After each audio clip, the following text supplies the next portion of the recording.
Welcome to our channel. Today we how to reset Canva password on iPhone. Easy fix step by step clearly. To reset your Canva password on an iPhone, start by opening the Canva app.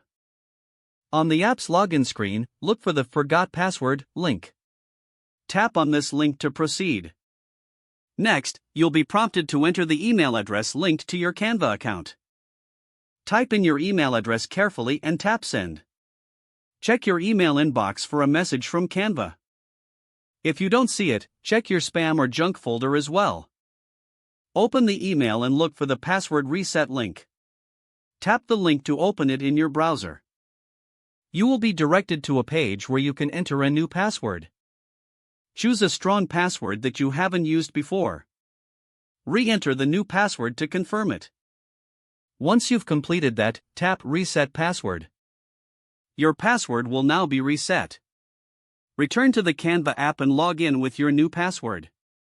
You're all set to continue creating with Canva. If the page does not load, refresh the browser or try again in a private or incognito window. Make sure you are using the correct email address, then retype it carefully to avoid small typos. If your password is not accepted, use the reset option. Check your spam folder for verification or security emails, then complete any requested confirmation steps. Enable two-factor authentication if available to improve account security and reduce unauthorized access risk.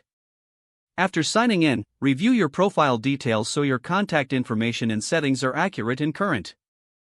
If you see an error message, note it down and try again after restarting your device and internet connection. Log out when you finish, especially on shared devices, to keep your account and payment information secure. If the page does not load, refresh the browser or try again in a private or incognito window.